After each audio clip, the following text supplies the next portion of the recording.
This is a Chinese Type 53 Mosin Nagant, and we want to put a scope mount on it. So that's the objective. Now we have this mount, and this has got the it's a Chinese knockoff, and this base is of the same design as the Russian mounts for the sniper rifle.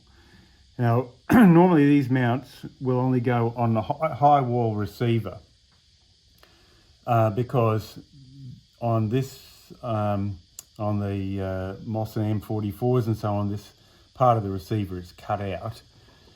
Now, so we're trying to position this mount so that we can get screw holes and drill and tap them into the receiver and get a very solid mounting. Now, I have found that there is like a sweet spot in the positioning of this base on here, where if we get it just in the right position, as you can see there, it will we can should be able to put some threads in if we do it just right, and we're going to get a very solid mounting.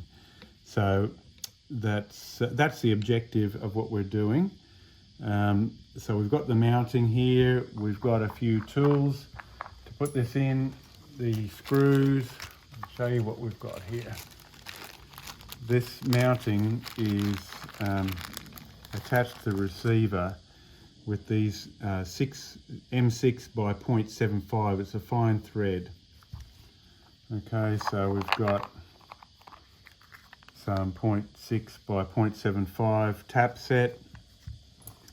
In order to get the holes made to a high precision for tapping, I have reamers here, carbide tipped reamers that we can use to ream the holes to the final size, and thereby hopefully get a perfect thread for this nice fine thread.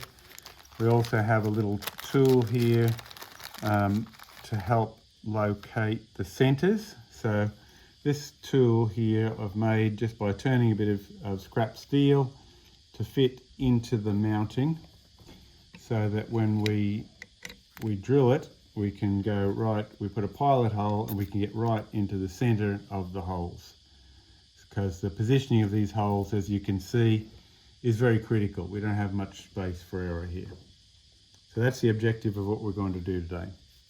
With this scope mount, it comes with standard 1-inch rings. So when it's all mounted up, it will position the scope right over the top of the receiver, like so. But with the mounting, you get these 2 screws. You also get 2 locking screws, so that what we have to do is when these screws are in their final position, we cut a little notch out of the main screw and we put a locking screw in there next to it so it can't come loose.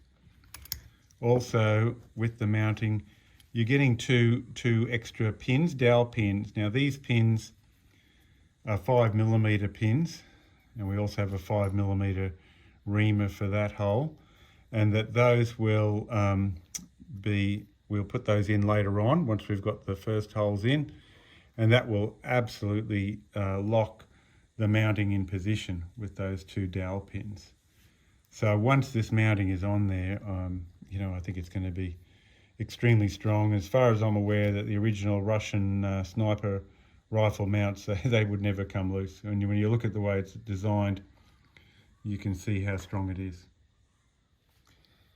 Okay, on this receiver, we've removed the trigger, but we have the interrupter is here, and this screw is seized. It doesn't look like it's been off for a long time. We're having difficulty removing it, but it doesn't really matter because we just have enough space to put the mounting there. Now, the interrupter has to clear the edge of the mounting, and if it was to rub it slightly, we could grind a little bit of material off here. We may have to do that once the mounting's finished putting it on there. So the mounting here, this part of it, needs to be positioned at 90 degrees to the bottom of the receiver. So if we put the square on there, we can sort of rock it back and forth to get it in the right position.